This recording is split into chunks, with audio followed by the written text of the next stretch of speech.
Tu as déjà ressenti cette sensation étrange, ce moment précis où tout commence à t'échapper, où les événements semblent se précipiter plus vite que ta capacité à les comprendre, où ton corps se tend comme un arc prêt à se briser, où ta respiration se raccourcit, où ton cœur accélère, où tes pensées tourbillonnent dans un chaos que tu ne reconnais plus comme le tien. C'est exactement dans cet instant que se révèle quelque chose de profondément troublant sur la nature humaine. Quelque chose que Carl Jung a passé sa vie à explorer dans les profondeurs de la psyché. Ce moment où tu perds ton calme n'est pas un accident. Ce n'est pas une faiblesse. Ce n'est même pas vraiment une perte de contrôle, au sens où tu l'imagines. C'est une fenêtre qui s'ouvre brutalement sur ton inconscient, sur tous ces fragments de toi-même que tu as soigneusement refoulés, sur cette partie de ton être que Jung appelait la sombra, et qui attend patiemment dans l'obscurité le moment parfait pour se manifester.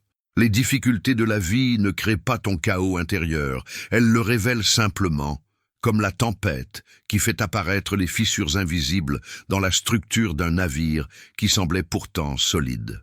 Et si je te disais que ce que tu appelles perdre ton calme est en réalité ton système nerveux qui tente désespérément de te protéger d'une menace qu'il perçoit comme existentielle? Stephen Porges a démontré à travers sa théorie polyvagale que ton corps possède une sagesse autonome, un système de détection du danger si ancien qu'il précède même ta capacité à penser rationnellement.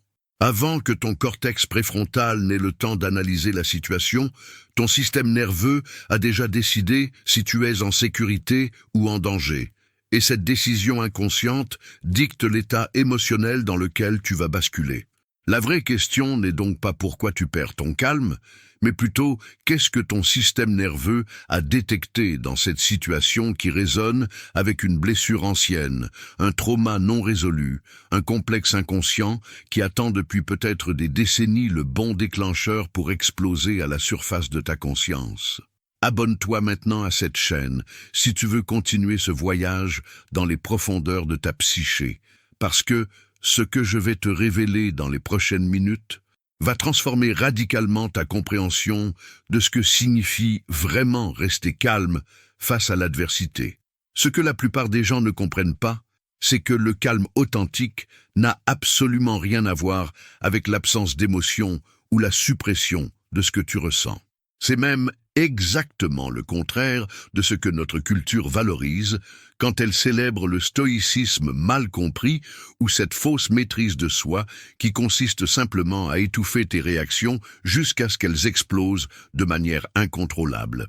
Lisa Feldman Barrett a révolutionné notre compréhension des émotions en démontrant que ton cerveau ne réagit pas passivement aux événements, il construit activement tes expériences émotionnelles en fonction de tes expériences passées, de tes croyances inconscientes, de tes prédictions sur ce qui va se passer.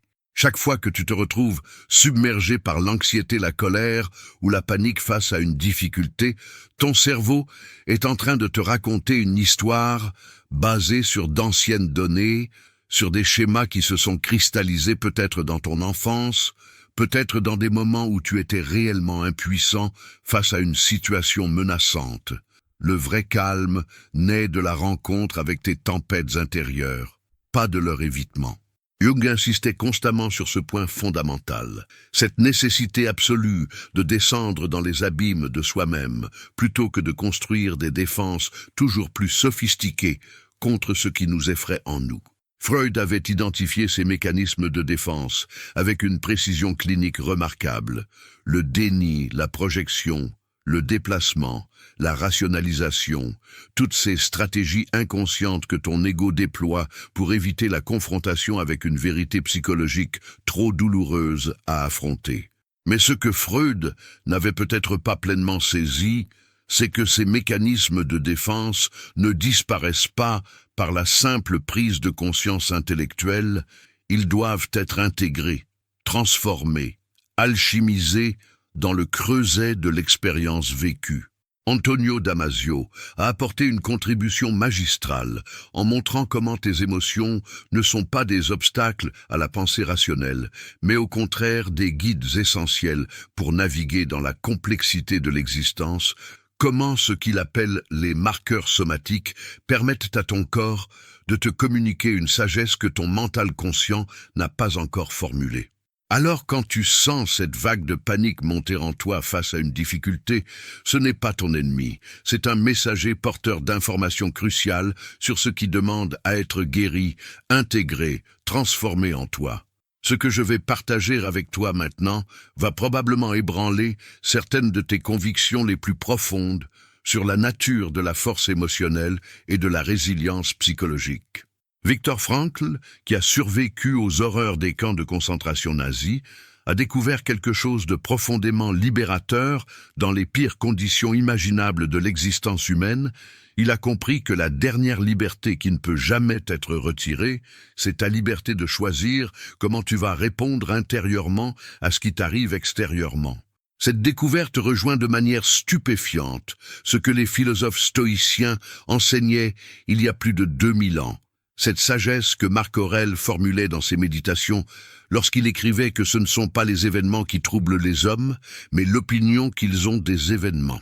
Sénèque allait encore plus loin en pratiquant ce qu'il appelait la premeditatio malorum, cette préparation mentale systématique au pire scénario possible, non pas pour cultiver le pessimisme, mais pour entraîner l'esprit à maintenir son équanimité face à l'impermanence inévitable de toute chose. Les neurosciences modernes confirment maintenant avec une précision remarquable ce que ces sages antiques avaient intuité. Richard Davidson a démontré que la neuroplasticité émotionnelle n'est pas un concept abstrait, mais une réalité mesurable, que ton cerveau peut littéralement se recabler pour développer une plus grande capacité à la régulation émotionnelle, à l'équanimité face à l'adversité. Daniel Siegel parle de cette fenêtre de tolérance, cet espace optimal dans lequel tu peux fonctionner avec toutes tes capacités cognitives et émotionnelles intactes. Et il explique comment le trauma, le stress chronique, les blessures non résolues rétrécissent progressivement cette fenêtre jusqu'à ce que tu te retrouves constamment en mode hyperactivation ou hypoactivation. L'intégration cérébrale dont parle Siegel n'est pas seulement un processus neurologique, c'est une métaphore profonde pour ce que Jung appelait l'individuation, ce processus par lequel tu deviens progressivement plus entier, plus unifié, plus capable d'accueillir l'ensemble du spectre de ton expérience humaine sans te fragmenter sous la pression. Je vais te révéler maintenant 7 principes psychologiques profonds qui vont transformer ta compréhension du calme intérieur. 7 révélations qui intègrent la sagesse de Jung, les découvertes des neurosciences modernes et la philosophie existentielle dans une vision cohérente de ce que signifie vraiment ne jamais perdre ton calme face aux difficultés de l'existence. La première révélation qui transformera ton rapport à l'adversité concerne la nature même de ce que Jung appelait le self, ce centre régulateur de la psyché qui transcende l'ego et ses identifications limitées. Comprends quelque chose de fondamental ici. Ton ego, cette partie de toi qui dit « je » et qui s'identifie à tes pensées, tes émotions, tes réussites et tes échecs, n'est qu'une toute petite fraction de ton être psychologique total. Quand tu perds ton calme, ce n'est pas vraiment toi qui le perds, c'est ton ego qui se sent menacé dans son identité, dans ses certitudes, dans son besoin de contrôle et de prédictibilité. Le self jungien, cette totalité psychique qui englobe à la fois le conscient et l'inconscient, possède une sagesse qui dépasse infiniment les préoccupations étroites de l'ego. Les personnes qui maintiennent leur équanimité face aux pires tempêtes de l'existence ne sont pas celles qui ont un ego plus fort. Ce sont au contraire celles qui ont développé une connexion plus profonde avec leur self, qui ont appris à se désidentifier des fluctuations émotionnelles sans pour autant les nier ou les réprimer. Joseph Ledoux a passé des décennies à étudier les circuits neuronaux de la peur et il a découvert quelque chose d'absolument fascinant. Ton amygdale, cette structure primitive du cerveau qui détecte les menaces, réagit plus vite que ton cortex préfrontal ne peut analyser rationnellement la situation. C'est pourquoi tu peux te retrouver en pleine réaction de panique avant même d'avoir consciemment identifié ce qui te menace. Ton système limbique ancien a pris le contrôle avant que ton cerveau rationnel n'ait son mot à dire. Mais voici ce que la recherche révèle aussi. Avec un entraînement approprié, tu peux développer des voies neuronales qui permettent à ton cortex préfrontal de moduler l'activité de l'amygdale. Tu peux littéralement apprendre à ton cerveau à rester en ligne, même quand tes alarmes primitives sonnent. Ce processus neurologique reflète exactement ce que Jung décrivait comme la fonction transcendante, cette capacité de la psyché à maintenir une conscience témoin qui observe les contenus psychiques sans s'y perdre, qui accueille les émotions sans s'identifier totalement à elles. Freud avait compris avec une acuité remarquable comment tes mécanismes de défense se mettent en place automatiquement chaque fois que ton ego se sent menacé par des contenus psychologiques inacceptables. Le refoulement, ce processus par lequel tu repousses dans l'inconscient tout ce qui est trop douloureux, trop menaçant, trop incompatible avec l'image que tu as de toi-même, n'est pas une stratégie consciente que tu choisis délibérément. C'est une opération automatique qui se produit en dessous du seuil de ta conscience. Et ce que tu refoules ne disparaît jamais vraiment. Il reste là dans les profondeurs de ton inconscient, alimentant tes réactions disproportionnées, tes angoisses inexplicables, tes explosions émotionnelles que tu ne comprends pas toi-même. Chaque fois qu'une situation présente active un complexe inconscient, chaque fois qu'un événement extérieur résonne avec un trauma non résolu, ton système nerveux bascule instantanément en mode survie et tu perds l'accès à tes capacités supérieures de régulation émotionnelle. Stephen Porges explique ceci de manière magistrale avec sa théorie polyvagale. Ton nerf vague possède deux branches distinctes. Une branche ventrale qui te permet de rester dans un état de connexion sociale et de régulation calme, et une branche dorsale qui te plonge dans l'immobilisation, la dissociation, l'effondrement quand la menace semble insurmontable. Entre ces deux extrêmes se trouve le système sympathique qui te prépare au combat ou à la fuite. Cette activation qui accélère ton cœur, tend tes muscles, aiguise tes sens pour l'action. La clé du calme authentique ne réside pas dans la suppression de ces réponses primitives, mais dans la cultivation d'un sentiment de sécurité neurologique assez profond pour que ton système reste dans l'état ventral vagal, même face aux défis et aux difficultés. Ce sentiment de sécurité ne se construit pas par des affirmations positives ou de la pensée magique. Il émerge d'un travail patient d'intégration de tes expériences traumatiques, de reconnaissance de tes blessures, de validation de tes parts vulnérables qui n'ont jamais reçu la protection et le soutien dont elles avaient besoin. Alfred Adler apporte ici une perspective complémentaire essentielle avec son concept de complexe d'infériorité et de compensation. Selon Adler, une grande partie de ton comportement adulte est motivée par un besoin inconscient de compenser des sentiments d'infériorité développés dans l'enfance, quand tu étais effectivement petit, vulnérable, dépendant des adultes autour de toi pour ta survie même. Ce que tu perçois comme une perte de calme face aux difficultés est souvent une régression vers cet état d'impuissance infantile, une réactivation de ces moments anciens où tu te sentais vraiment démuni face à des forces qui te dépassaient complètement. Antonio Damasio a révélé comment ton corps garde littéralement la trace de toutes ces expériences à travers ce qu'il nomme les marqueurs somatiques, ces signaux physiologiques qui te guident dans tes décisions et tes réactions bien avant que ta conscience ne soit informée de ce qui se passe. Quand tu sens ton estomac se nouer face à une situation difficile, quand ta poitrine se serre, quand tes mains tremblent, ce ne sont pas des signes de faiblesse, mais des messages de ton système corps-esprit qui tentent de te communiquer quelque chose d'important sur ce moment présent en lien avec ton histoire passée. Le calme véritable naît quand tu développes la capacité d'écouter ces signaux somatiques sans te laisser submerger par eux. Quand tu peux reconnaître qu'une alarme sonne sans pour autant croire que la maison est en feu. Cette distinction subtile mais cruciale entre ressentir une émotion et croire l'histoire que cette émotion te raconte est au cœur de toute la pratique contemplative et de toute psychologie profonde. Mais voici ce que Jung a découvert qui bouleverse tout ce que tu crois sur le contrôle émotionnel. C'est que le vrai pouvoir ne vient jamais de ta capacité à supprimer ou contrôler tes réactions. Il émerge de ta volonté de descendre dans les profondeurs de ton inconscient pour rencontrer et intégrer précisément ce que tu as passé toute ta vie à éviter.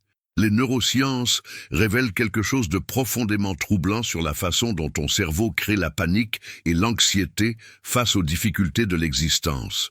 Lisa Feldman-Barrett a démontré que ton cerveau fonctionne essentiellement comme une machine à prédiction. Il anticipe constamment ce qui va se passer dans l'instant suivant en se basant sur toutes tes expériences passées, et il prépare ton corps à répondre à ces prédictions avant même que les événements ne se produisent réellement. C'est une découverte absolument révolutionnaire parce qu'elle signifie que tu ne réagis jamais vraiment au moment présent tel qu'il est. Tu réagis toujours à une interprétation construite par ton cerveau en fonction de ton histoire personnelle. Chaque fois qu'une difficulté surgit dans ta vie, ton cerveau fouille immédiatement dans sa base de données pour trouver des situations similaires du passé et il projette sur le présent les émotions, les significations, les conclusions qu'il a tirées de ses expériences anciennes. Si dans ton passé les difficultés étaient associées à l'abandon, au danger, à l'impuissance totale, alors ton cerveau va automatiquement générer ces mêmes réponses émotionnelles face à n'importe quel challenge actuel, même si objectivement la situation présente est complètement différente et beaucoup moins menaçante. Joseph Ledoux explique comment les souvenirs émotionnels stockés dans l'amygdale ne vieillissent jamais. Ils restent là dans leur intensité originale, prêts à être réactivés par n'importe quel stimulus qui ressemble même vaguement au trauma originel. C'est pourquoi tu peux te retrouver à 30, 40, 50 ans à réagir avec la terreur d'un enfant de 5 ans face à une situation qui menace ton ego, mais certainement pas ta survie physique. La tempête n'est jamais dans les événements, elle est toujours dans l'interprétation que ton cerveau construit automatiquement en fonction de ses apprentissages passés. Mais la neuroplasticité offre une porte de sortie absolument fascinante à ce déterminisme apparent. Richard Davidson a consacré des décennies à étudier comment la méditation et les pratiques contemplatives peuvent littéralement transformer la structure et le fonctionnement de ton cerveau. Ces recherches montrent que les méditants expérimentés présentent une activité significativement différente dans leurs cortex préfrontaux et leurs amygdales comparés aux non-méditants. Ils ont développé une capacité neuronale à réguler leurs émotions qui se reflètent dans des changements mesurables de leur architecture cérébrale. Ce n'est pas de la pensée magique ou du wishful thinking, c'est de la science dure qui confirme ce que les traditions contemplatives enseignent depuis des millénaires. Tu peux entraîner ton esprit exactement comme tu entraînes ton corps. Et cet entraînement produit des transformations réelles et durables. Daniel Siegel parle de cette intégration neuronale comme d'un processus par lequel différentes régions de ton cerveau apprennent à communiquer et à fonctionner ensemble de manière plus harmonieuse. Quand ton système limbique émotionnel et ton cortex préfrontal rationnel sont bien intégrés, tu peux ressentir pleinement tes émotions sans perdre l'accès à ta capacité de réflexion et de prise de décision consciente. Cette intégration ne se produit pas automatiquement. Elle nécessite un travail délibéré et soutenu. Mais chaque moment où tu choisis de rester présent avec une émotion difficile plutôt que de te dissocier ou de réagir impulsivement, tu renforces ces voies neuronales d'intégration. Jung utilisait un langage différent, mais décrivait essentiellement le même processus quand il parlait de l'archétype du sage. Cette figure intérieure qui peut observer le drame de ta vie émotionnelle avec une certaine distance, non pas une distance froide et détachée, mais une présence compatissante qui accueille tout en restant centré. Ce sage intérieur n'est pas quelque chose que tu dois inventer ou construire de toutes pièces. C'est une potentialité déjà présente dans ta psyché qui attend d'être activée, cultivée, intégrée dans ta conscience quotidienne. Ce que les neurosciences nous apprennent sur la fenêtre de tolérance est absolument crucial pour comprendre pourquoi certaines personnes maintiennent leur calme face à l'adversité, pendant que d'autres s'effondrent sous des pressions apparemment mineures. Cette fenêtre de tolérance représente la gamme d'activation émotionnelle et physiologique dans laquelle tu peux fonctionner de manière optimale, où tu as accès à la fois à tes émotions et à ta capacité de réflexion rationnelle. Quand tu restes dans cette fenêtre, tu peux être pleinement présent, créatif, connecté socialement, capable de prendre des décisions nuancées qui prennent en compte l'ensemble de la situation. Mais quand quelque chose te pousse au-delà des limites de cette fenêtre, soit vers l'hyperactivation avec l'anxiété, la panique, la rage, soit vers l'hypoactivation avec la dissociation, l'engourdissement émotionnel, la dépression. Tu perds l'accès à ces capacités supérieures et tu bascules en mode survie primitive. Le trauma et le stress chronique ont pour effet de rétrécir progressivement cette fenêtre de tolérance, rendant les personnes traumatisées extrêmement vulnérables à la dysrégulation émotionnelle face à des stimuli que d'autres trouveraient parfaitement gérables. C'est pourquoi il est si important de développer de la compassion pour toi-même quand tu perds ton calme. Ce n'est pas un défaut de caractère ou un manque de volonté. C'est simplement que ton système nerveux a été conditionné par tes expériences passées à réagir de cette façon pour te protéger d'un danger qu'il perçoit comme existentiel. Stanislas Dehaene a apporté des contributions majeures à notre compréhension de la conscience et de l'attention, montrant comment ces processus ne sont pas des entités mystérieuses, mais des fonctions cérébrales spécifiques qui peuvent être étudiées et comprises scientifiquement.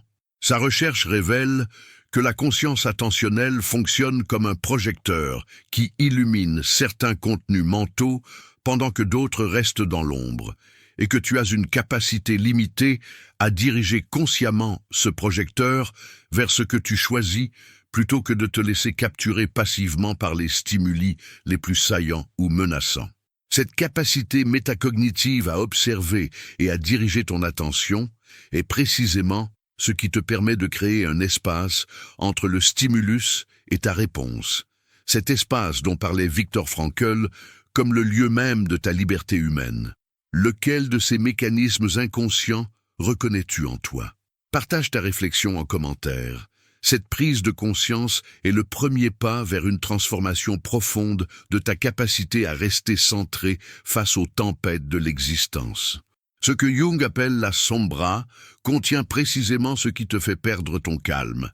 Et voici pourquoi cette révélation est si libératrice.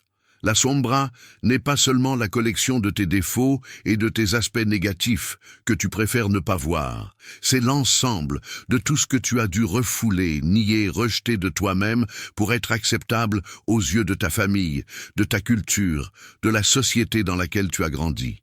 Chaque fois que dans ton enfance on t'a dit que certaines émotions n'étaient pas acceptables, que la colère était mauvaise, que la tristesse était de la faiblesse, que la peur était honteuse, que tes désirs étaient inappropriés. Tu as dû fragmenter ton être en séparant ce qui était acceptable de ce qui devait être caché. Cette opération psychologique n'est pas un choix conscient que tu fais, c'est une nécessité de survie pour un enfant qui dépend absolument de l'amour et de l'approbation de ses figures d'attachement. Mais tout ce matériel refoulé ne disparaît pas. Il forme cette sombra qui grandit dans les profondeurs de ton inconscient, attendant les moments de stress et de difficulté pour exploser à la surface sous forme de réactions que tu ne reconnais pas comme tiennes, de comportements qui te surprennent toi-même, d'émotions d'une intensité qui semble complètement disproportionnée par rapport à la situation qui les a déclenchées. Freud avait découvert ce mécanisme du retour du refoulé, cette tendance du matériel psychologique réprimé à ressurgir de manière déguisée, à travers des symptômes, des actes manqués, des rêves, des explosions émotionnelles inexplicables. Ce que tu refuses d'affronter consciemment trouve toujours un moyen de se manifester et généralement au pire moment possible quand tu es déjà vulnérable et sous pression.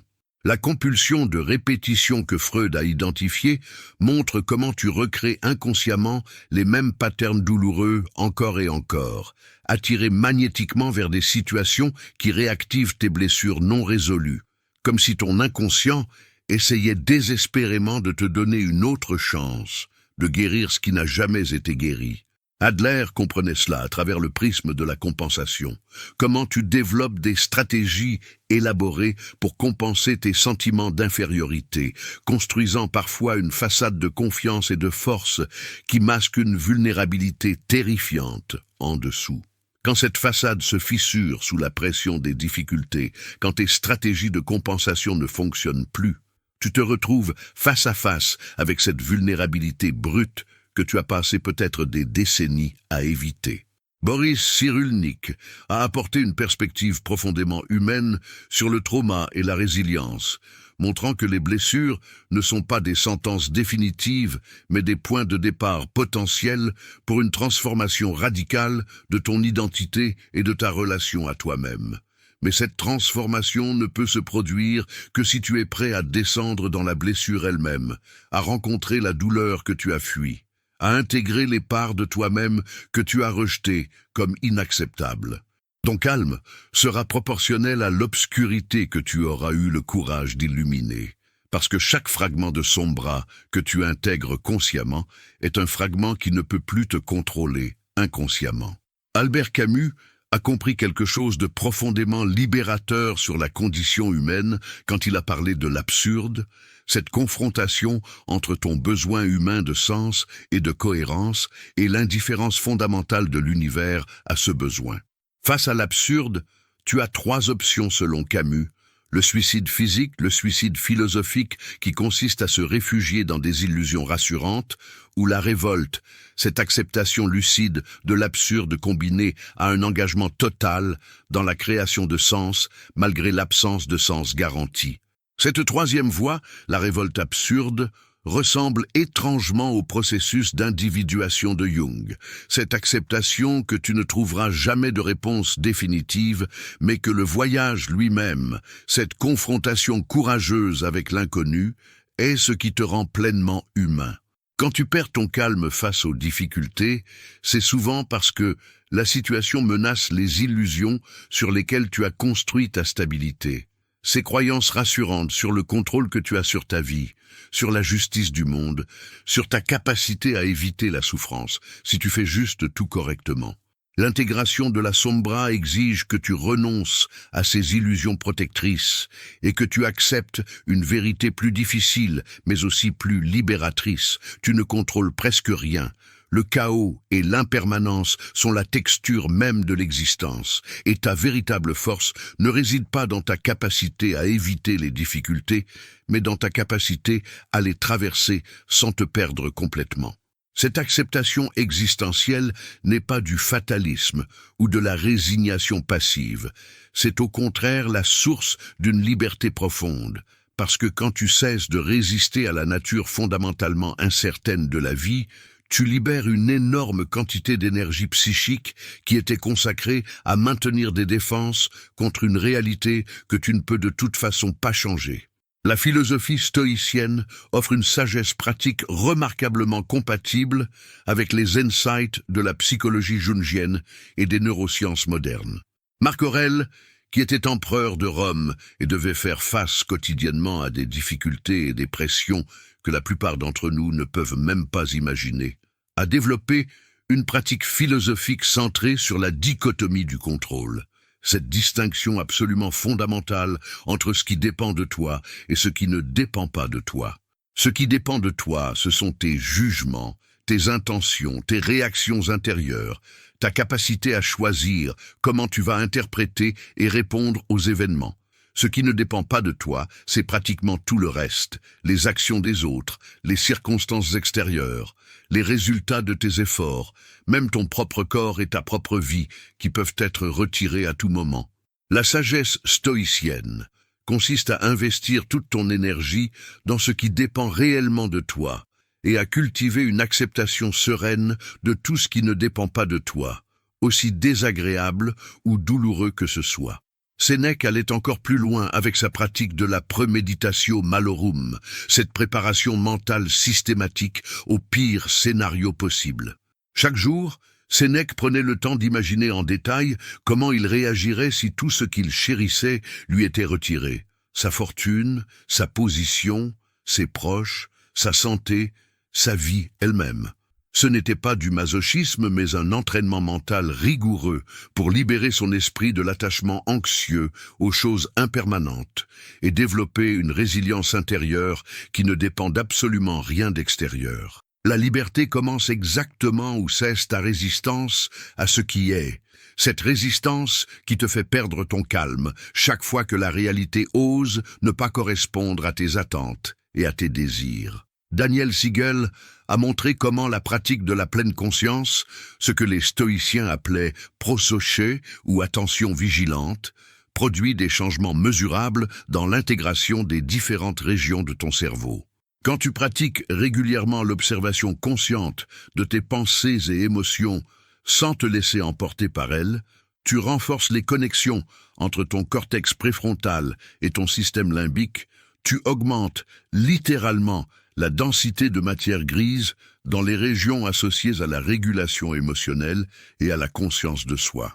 Stanislas Dehaene explique que la métacognition, cette capacité à observer tes propres processus mentaux, n'est pas une compétence mystique, mais une fonction cérébrale spécifique qui peut être cultivée et développée comme n'importe quelle autre compétence.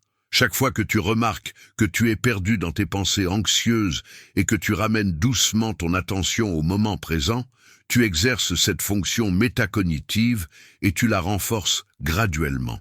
Épictète enseignait exactement la même chose il y a 2000 ans quand il disait que ce ne sont pas les choses qui troublent les hommes, mais les jugements qu'ils portent sur les choses, et que par conséquent, notre travail principal est d'examiner nos jugements, de distinguer entre ce qui est réellement sous notre contrôle et ce qui ne l'est pas.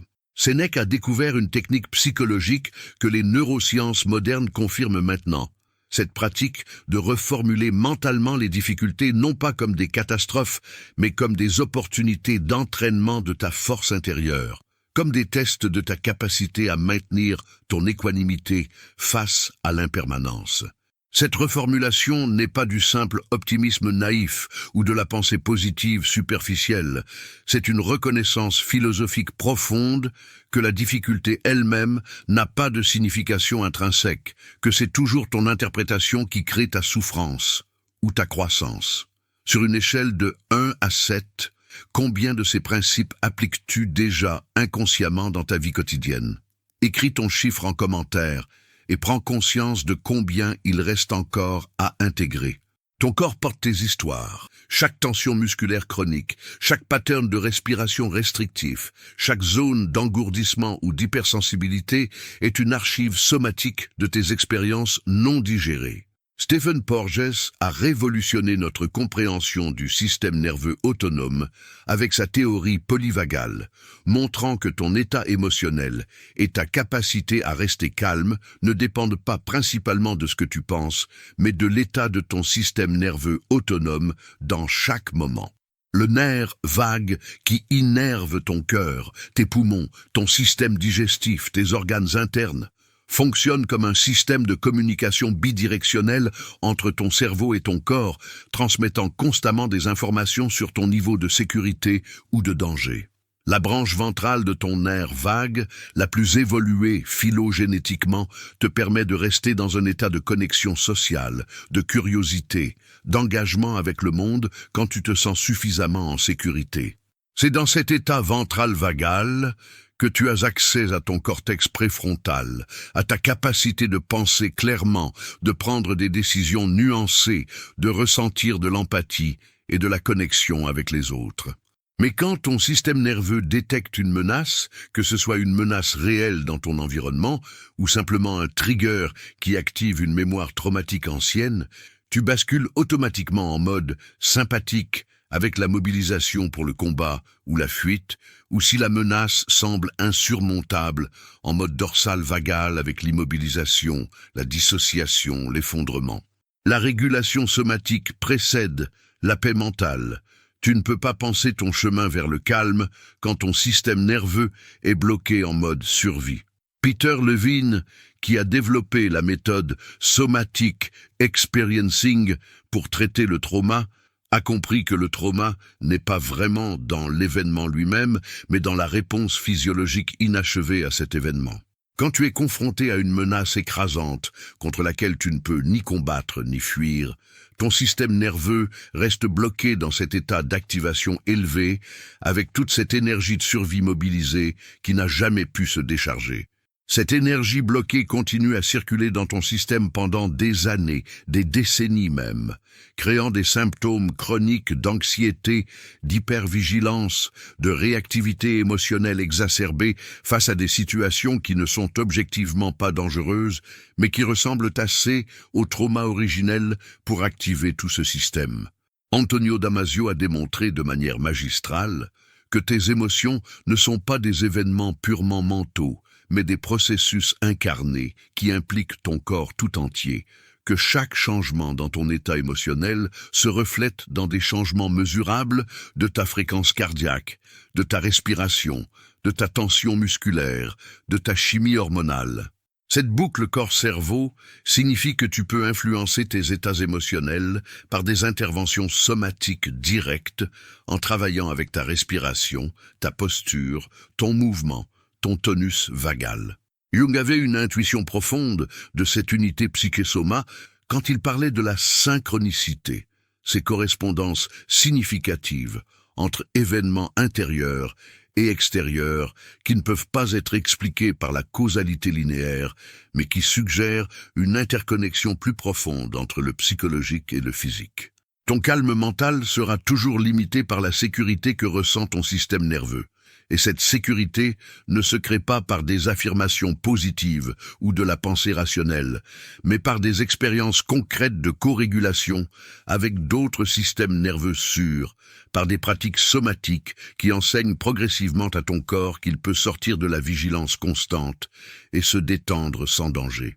Daniel Siegel distingue entre la régulation bottom-up, qui part du corps et monte vers le cerveau, et la régulation top-down qui part du cortex préfrontal et descend moduler les réponses limbiques. La plupart des approches traditionnelles de gestion du stress se concentrent exclusivement sur le top-down, essayant de penser différemment, de rationaliser, de recadrer cognitivement. Mais cette approche a des limites sévères quand ton système nerveux est en état de dysrégulation profonde.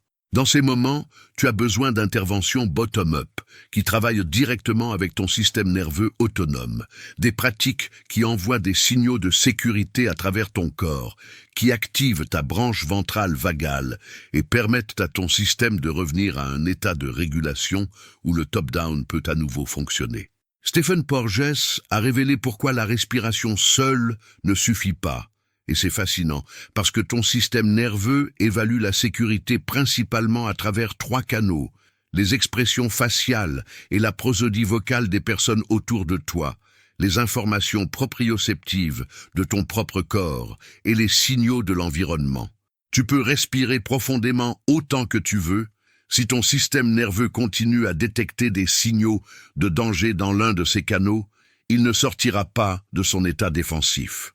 C'est pourquoi la co-régulation avec d'autres êtres humains sûrs est si puissante pour restaurer ton équilibre émotionnel, parce que les systèmes nerveux communiquent entre eux à un niveau préconscient à travers ces signaux subtils que ton corps capte et interprète bien avant que ton mental conscient ne soit informé. Tu n'es ni tes pensées, ni tes émotions, tu es la conscience qui les observe.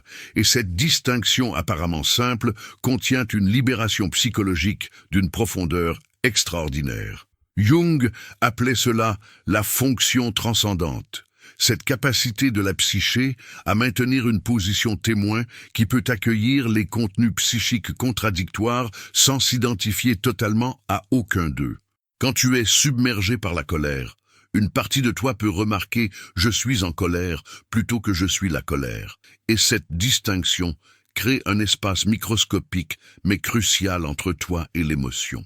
Dans cet espace réside ta liberté parce que si tu es la colère, alors tu n'as pas d'autre choix que d'agir à partir d'elle, mais si tu as la colère, Si tu peux l'observer comme un phénomène qui traverse ta conscience sans te définir complètement, alors tu récupères un degré de choix sur comment tu vas répondre. Cette pratique de l'observation sans identification n'est pas de la dissociation ou de la suppression émotionnelle, c'est au contraire une présence plus totale à ton expérience, une capacité à ressentir pleinement tes émotions sans te perdre en elles. Stanislas Dehaene a étudié la métacognition, cette conscience de la conscience qui te permet de remarquer ce qui se passe dans ton propre esprit avec une certaine distance réflexive. Ces recherches montrent que cette capacité métacognitive active des réseaux neuronaux spécifiques dans ton cortex préfrontal latéral et que tu peux renforcer ces réseaux par un entraînement délibéré exactement comme tu renforces tes muscles par l'exercice physique. Richard Davidson a passé des décennies à étudier les méditants expérimentés et il a découvert que leur cerveau montre une activation significativement différente face aux stimuli émotionnels négatifs comparés aux non-méditants. Les méditants expérimentés ne ressentent pas moins d'émotions, ils en ressentent peut-être même plus intensément, mais ils ne s'y accrochent pas de la même façon. Ils permettent aux émotions de surgir, d'atteindre leur pic, et de se dissoudre naturellement sans créer de narratives élaborées autour d'elles. Cette cultivation de l'équanimité par entraînement attentionnel n'est pas une pratique mystique, mais une technologie psychologique précise qui produit des résultats mesurables et reproductibles. Alfred Adler parlait de détachement créatif, cette capacité à prendre du recul par rapport à tes patterns habituels de pensée et de réaction pour voir des possibilités nouvelles, pour adopter une perspective supérieure sur tes problèmes.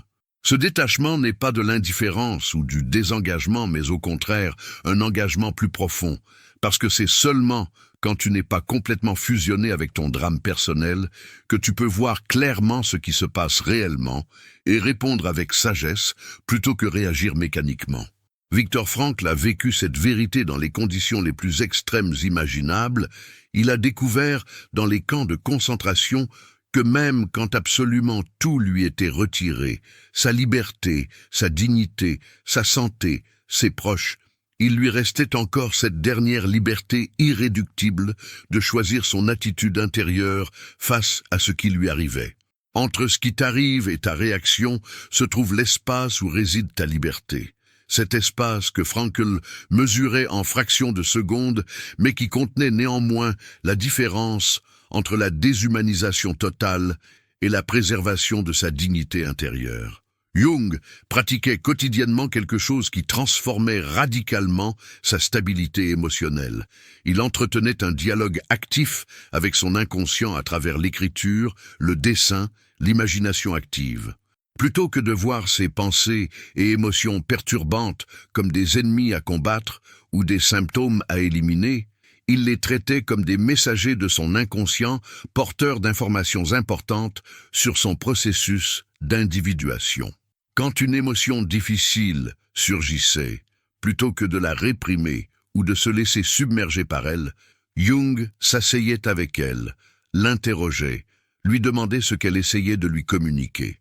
Cette pratique de la fonction transcendante permettait à Jung de maintenir une relation vivante avec son inconscient, transformant ce qui aurait pu devenir une source de chaos en une source de sagesse et de créativité.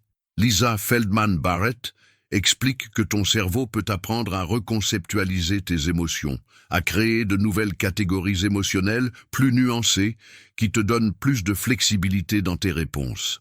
Au lieu de la catégorie binaire anxiété.calme, tu peux développer un vocabulaire émotionnel riche qui distingue entre l'inquiétude productive, l'anxiété anticipatoire, la peur existentielle, l'hypervigilance traumatique, chacune appelant une réponse différente. Cette granularité émotionnelle te donne plus de contrôle parce que tu peux répondre de manière plus précise et appropriée à ce que tu ressens réellement, plutôt que de réagir de manière indifférenciée à toute forme d'inconfort émotionnel. Chaque crise que tu traverses est une invitation déguisée à l'individuation. Chaque difficulté qui te fait perdre ton calme est une porte qui s'ouvre sur une partie de toi-même que tu n'as pas encore intégrée consciemment. Jung comprenait la vie comme un processus alchimique de transformation progressive du plomb de l'inconscience en l'or de la conscience de soi.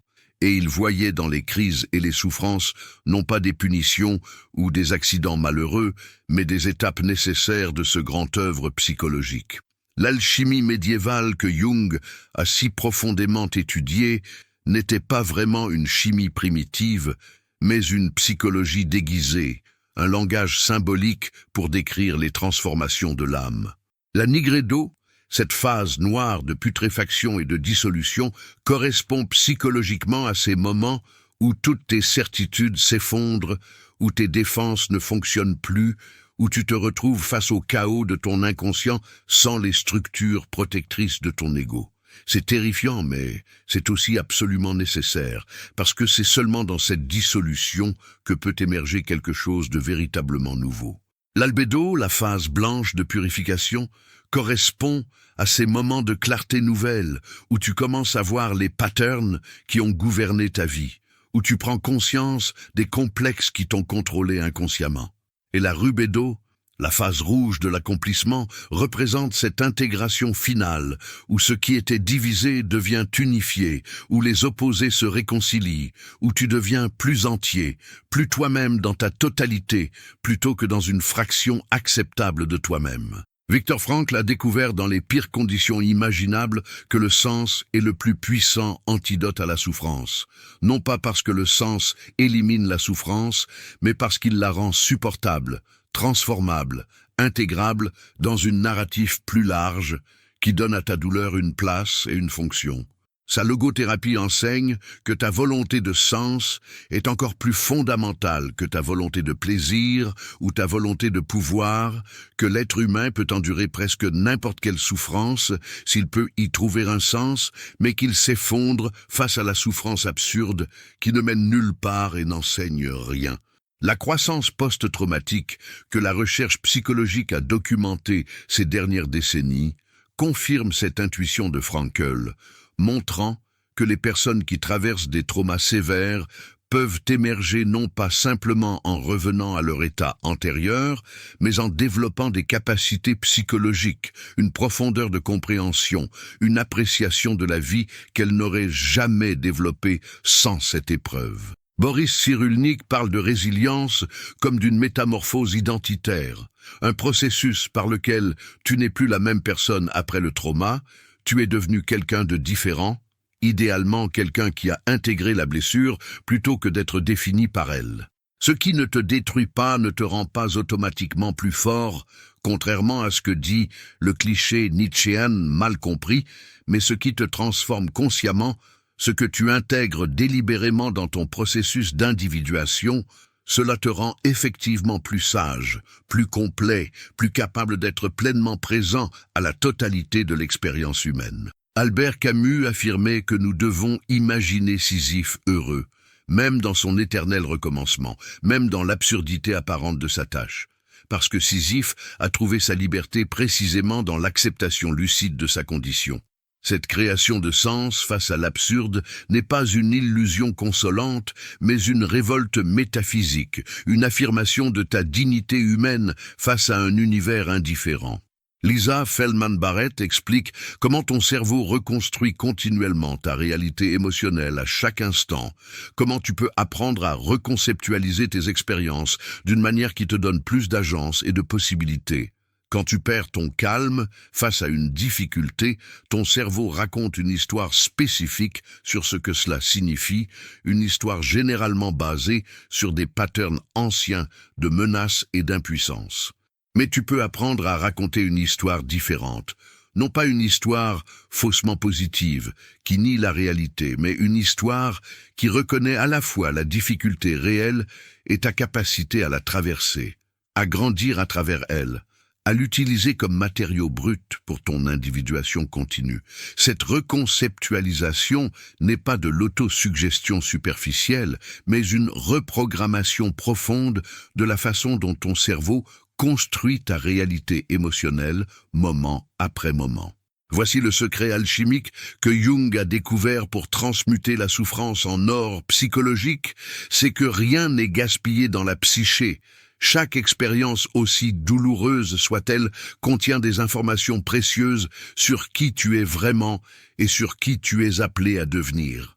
Le processus d'individuation ne consiste pas à devenir quelqu'un de différent, mais à devenir pleinement celui que tu as toujours été, sous les couches de conditionnement, de trauma, de défense adaptative, qui étaient nécessaires pour ta survie, mais qui sont devenus maintenant des obstacles à ta complétude. Quelle révélation t'a le plus profondément touché dans ce voyage, à travers les profondeurs de ta psyché?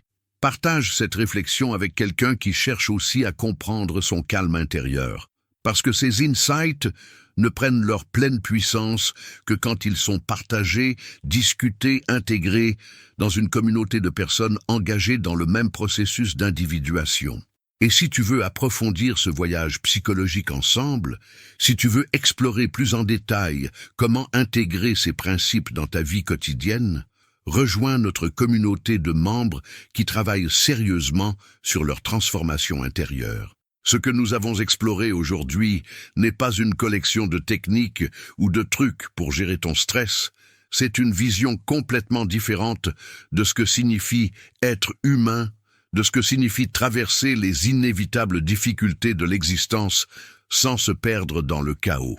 Le calme authentique dont nous avons parlé n'est jamais l'absence de tempête. C'est ta capacité à rester présent au cœur même de la tempête, à maintenir une connexion avec ton self, même quand ton ego est complètement déstabilisé. C'est ta capacité à ressentir pleinement tes émotions sans t'identifier totalement à elles, à observer tes pensées sans croire que tu es tes pensées.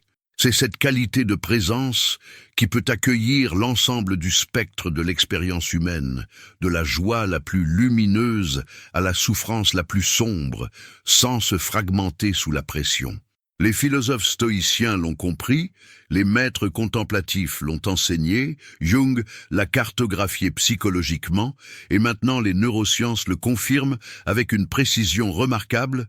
Tu peux transformer ton cerveau, tu peux élargir ta fenêtre de tolérance, tu peux développer une capacité à l'équanimité qui ne dépend pas des circonstances extérieures, mais qui émerge de ton travail intérieur d'intégration et d'individuation.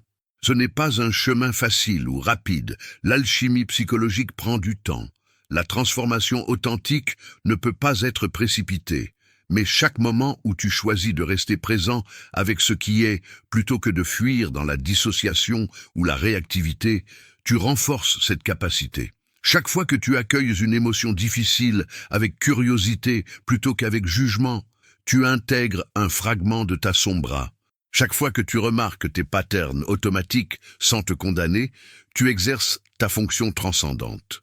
Le vrai calme n'est pas l'absence de chaos, c'est la présence consciente au cœur de la tempête.